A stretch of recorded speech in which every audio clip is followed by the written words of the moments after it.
गांव में रहने वाला एक नौजवान लड़का अपने शांत और सरल स्वभाव के लिए पूरे गांव में प्रसिद्ध था। उसका स्वभाव इतना सरल और संकोची था कि वह किसी के भी काम को मना नहीं कर पाता था। वह सिर्फ एक बार के कहने पर किसी की भी मदद के लिए हमेशा तैयार हो जाता था। कई बार तो वह अपने बहुत ही महत्वपूर्ण कामों को छोड़कर भी सामने वाले की मदद करने चला जाता था। लेकिन धीरे धीरे उसे आभास होने लगा कि लोग उसके इस सरल स्वभाव का गलत फायदा उठा रहे हैं। लोग उससे अपना काम तो निकलवा लेते हैं, लेकिन उसे समाज में उतनी मान सम्मान और प्राथमिकता नहीं मिल रही है। पिछले कुछ समय से उसे यह बात बहुत परेशान करने लगी थी। हालांकि वह अब भी लोगों की उतनी ही मदद करता था, लेकिन कहीं ना कहीं वह अंदर से बहुत दुखी रहने लगा था। एक दिन ऐसे ही वह अपने घर में बैठा कुछ सोच रहा था कि तभी उसे बाहर से किसी के आने की आवाज सुनाई दी। उसने दरवाजे की तरफ नजर घुमाई तो देखा कि उसी की उम्र का एक नौजवान बौद्ध भिक्षु भिक्षा के लिए खड़ा है। उस भिक्षु के चेहरे पर असीम शांति और अद्भुत तेज था। लड़के ने घर के अंदर से भिक्षा लाकर भिक्षु के पात्र में डाल दी और उसके जाने का इंतजार करने लगा।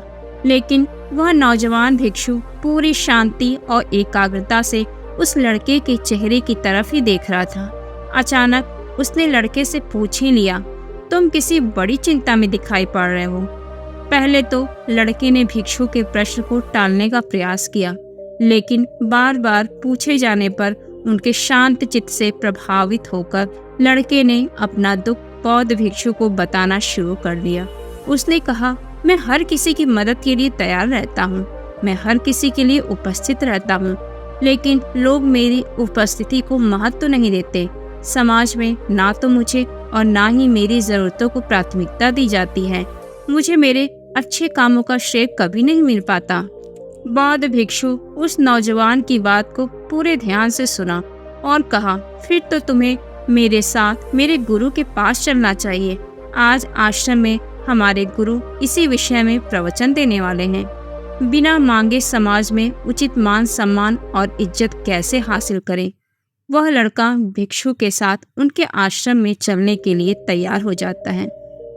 जब वह दोनों आश्रम पहुंचते हैं, तब तक गुरु के प्रवचन देने का समय भी शुरू हो जाता है। वह लड़का पहले से कतार लगाकर बैठे छात्रों के पीछे जाकर बैठ जाता है। उसके थोड़ी देर बाद गुरु भी अपना आसन ग्रहण कर लेते हैं। गुरु योग, ध्यान और दर्शन शास्त्र के साथ साथ मानवीय स्वभाव और मनोविज्ञान के भी विशेषज्ञ थे। गुरु ने क्षण भर के मौन के बाद अपना प्रवचन शुरू किया। उन्होंने कहना शुरू किया कि क्या आप लोगों ने कभी खुद को ऐसी स्थिति में पाया है जहां आपको लगा हो कि आप दूसरों के लिए प्राथमिकता नहीं हैं? क्या आपने कभी ऐसे समय का सामना किया है जब आपने बहुत बढ़िया काम किया हो, फिर भी आपके पास कोई भी मान सम्मान नहीं मिल रहा हो? यहाँ तक कि जब आप ऐसे लोगों को खुश करने का प्रयास करते हो जो आपको महत्व नहीं देते, तो ऐसे प्रयासों के बाद आपको और दुख ही मिलता है। निश्चित रूप से ऐसे पल व्यक्ति को अंदर से हिला देते हैं। जब ऐसा करने वाला हमारा कोई अपना करीबी हो, जैसे परिवार के लोग, दोस्त या जीवन साथी, वैसे तो हमें किसी से भी मान सम्मान और पहचान की उम्मीद नहीं रखनी चाहिए, क्योंकि यह हमारे नियंत्रण के बाहर है और ऐसी उम्मीद रखने से ज्यादातर समय दुख और निराशा ही हाथ लगती है। अगर मैं कहूँ कि मैं कुछ ऐसे तरीके जानता हूँ जिनका उपयोग करके आप किसी के जीवन में प्राथमिकता बन सकते हो और समाज में वह मान सम्मान और पहचान हासिल कर सकते हो जिसके आप लायक हो। आज के प्रवचन में मैं तुम्हें ऐसे ही सफल तरीके के बारे में बताऊंगा जिनका उपयोग करके आप यह निश्चित कर सकते हो कि आप उन लोगों के जीवन की प्राथमिकता बने रहो जिनसे आप प्रेम करते हो, जिनकी आप परवाह करते हो। गुरु ने कहना जारी रखा, पहला नियम, खुद को खोने का डर पैदा करो। यह सबसे शक्तिशाली मनोविज्ञान तकनीकों में से एक है जिनका उपयोग आप किसी के भी जीवन में अपना महत्व बढ़ाने के लिए कर सकते हैं।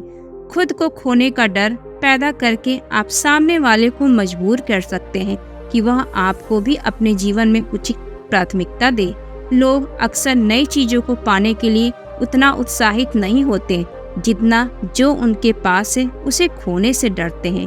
इसलिए अगर आप चाहते हैं कि सामने वाला आपको अपनी प्राथमिकताओं वाली सूची के शीर्ष पर रखे, तो उनके दिमाग में अपने खोने का डर पैदा करो और ऐसा करने के लिए खुद को उनसे भावनात्मक रूप से दूर करना शुरू कर दो। अपनी भावनाओं और व्यक्तिगत बातों को उनसे साझा करना बंद कर दो और अपना समय और ऊर्जा दूसरों लोगों से बांटना शुरू करो। यह चीज उन्हें महसूस करवाएगी कि अब वह तुम्हारे लिए उतने महत्वपूर्ण नहीं रहे जितने पहले थे। यह एक बहुत ही शक्तिशाली तकनीक है, लेकिन इसका उपयोग बहुत ही सावधानी से किया जाना चाहिए। दूसरा नियम, अपनी उपस्थिति को कम करो। आपने अक्सर देखा होगा कि जो चीज कम मात्रा में होती है उसकी कीमत अपने आप बढ़ जाती है, और यही प्रकृति का भी नियम है कि जो चीज जितनी कम उपलब्ध होगी वह उतनी ही मूल्यवान बन जाएगी, और यही नियम मानवीय संबंधों पर भी लागू होता है। इसलिए अगर आप चाहते हैं कि लोग आपकी इज्जत करें और आपकी उपस्थिति को महत्व दें, तो आपको अपनी उपस्थिति को कम करना होगा, क्योंकि आप जितना ज्यादा उपस्थित रहेंगे आपकी उपस्थिति का महत्व उतना ही कम होता चला जाएगा। लोग आपको हल्के में लेना शुरू कर देंगे। गुरु ने आगे कहा, तीसरा नियम, अपने व्यक्तित्व को रहस्यमय बनाएं। लोग आमतौर पर गूढ़ और रहस्यमय चीजों की ओर आकर्षित होते हैं। एक रहस्यमय व्यक्तित्व स्वाभाविक तौर पर सबको आकर्षित करता है और अक्सर लोगों को रिश्तों के क्षेत्र में अधिक जुड़ाव महसूस कराता है। थोड़ा रहस्यमय होना आपके लिए फायदेमंद हो सकता है। यदि आप चाहते हैं कि आपको प्राथमिकता दी जाए, तो तुरंत अपने बारे में सब कुछ बोलने से बचें। ज्यादा जानकारी दिए बिना अपने शौक और रुचियों के बारे में संकेत दें। प्रश्नों के थोड़ा घुमा फिराकर अस्पष्ट उत्तर दें और अपने अतीत के बारे में सब कुछ किसी को ना बताएं, क्योंकि अपने आप को खुली किताब की तरह रखना बेवकूफ़ी होती है। इसका उद्देश्य सिर्फ दूसरे व्यक्ति को अपने बारे में अधिक जानने के लिए उत्सुक बनाए रखना है, और आप देखेंगे कि समय के साथ वह आपको अपने जीवन में प्राथमिकता के रूप में देखना शुरू कर देगा। चौथा नियम, लोगों को खुद पर निवेश करने दें। यह एक नाजुक कदम है जिसे आपको बुद्धिमानी और संयम से उपयोग करना चाहिए, क्योंकि हमारा उद्देश्य लोगों को खुद से दूर करना नहीं, बल्कि अपनी सही जगह हासिल करना है। इस प्रश्न पर विचार करो कि कौन आपको प्राथमिकता के रूप में देखने के लिए अधिक इच्छुक होगा। कोई ऐसा व्यक्ति जिसने आप में बहुत अधिक निवेश किया है, या कोई ऐसा व्यक्ति जिसने आप में बिल्कुल भी निवेश नहीं किया है। उत्तर स्पष्ट है, तो यदि आप चाहते हैं कि कोई आपको प्राथमिकता के रूप में देखे, तो आपको उन्हें अपने में निवेश करने की अनुमति देनी होगी।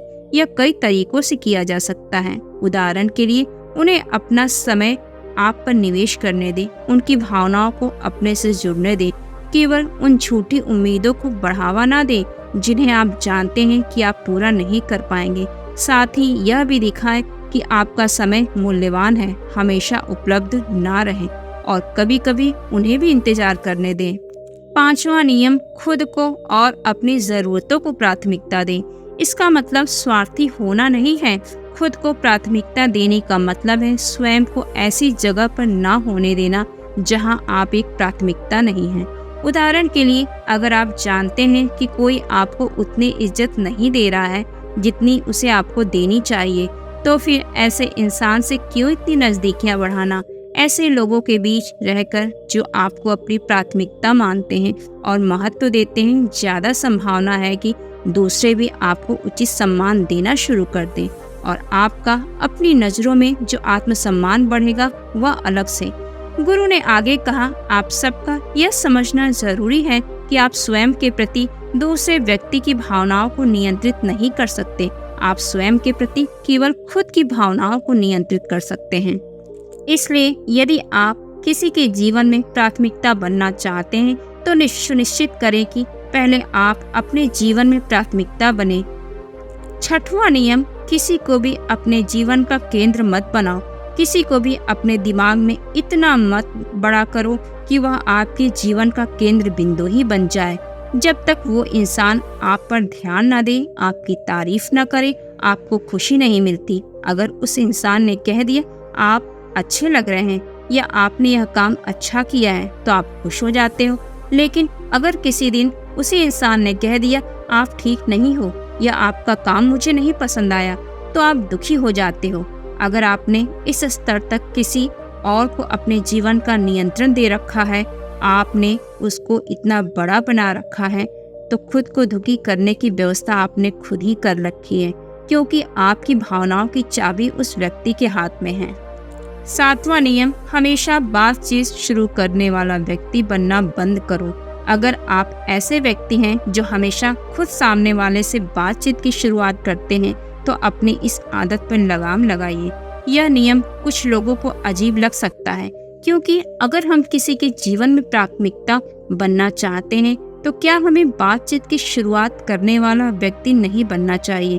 तो इसका जवाब है नहीं, क्योंकि जब आप हमेशा बातचीत की शुरुआत करने वाले व्यक्ति बन जाते हैं तो सामने वाला आपको हल्के में लेना शुरू कर देता है। वह इस बात का आदी हो जाता है कि बातचीत की शुरुआत आप ही करेंगे, इसलिए वह अपनी तरफ से कोई भी प्रयास करना बंद कर देता है और आपको कम महत्वपूर्ण समझना शुरू कर देता है। 8वां नियम, अपनी खुशी खुद बनाओ। अगर आप किसी के जीवन की प्राथमिकता बनना चाहते हैं तो यह सबसे जरूरी है कि आप अपनी खुशी खुद ढूंढें, ना कि किसी पर अपनी खुशी के लिए निर्भर करें। हालांकि किसी ऐसे व्यक्ति पर अपनी खुशी के लिए निर्भर करना बहुत आसान होता है जो हमें अच्छा महसूस कराए, लेकिन अपनी खुशी के लिए ऐसे व्यक्ति पर निर्भर रहना भविष्य में आपकी निराशा का कारण भी बन सकता है, क्योंकि वह व्यक्ति कभी न कभी आपसे दूरियां बनाएगा। इसके अलावा भी जब हम खुशी के लिए दूसरों पर निर्भर रहना शुरू कर देते हैं तो हम वास्तव में अपना जीवन नहीं जी रहे हैं, बल्कि सामने वाले की सोच और प्राथमिकताओं के अनुसार अपना जीवन जी रहे हैं, जिससे बाद में पश्चाताप और दुख हो सकता है। इसलिए अगर आप चाहते हैं कि कोई आपको अपने जीवन की प्राथमिकता बनाए तो आपको अपनी खुशी खुद तलाशनी होगी, वह भी अपने अंदर से, क्योंकि यह खुशी न केवल लंबे समय तक रहती है बल्कि यह आपको दूसरों की नजरों में ज्यादा आकर्षण भी बनाती है। गुरु ने अपना प्रवचन समाप्त किया और वहां से चले गए। धीरे धीरे सारे छात्र भी वहां से चले गए, लेकिन वह नौजवान लड़का अभी भी गुरु की बातों में खोया हुआ था। उसे अपने प्रश्नों का उत्तर मिल चुका था। उसने मन ही मन नौजवान भिक्षु और उनके गुरु का धन्यवाद किया और वहां से चला गया। दोस्तों, उम्मीद है कि आपको आज का वीडियो जरूर पसंद आया होगा तथा कुछ न कुछ सीखने को जरूर मिला होगा। हमारा वीडियो अंत तक सुनने के लिए आपका दिल से धन्यवाद।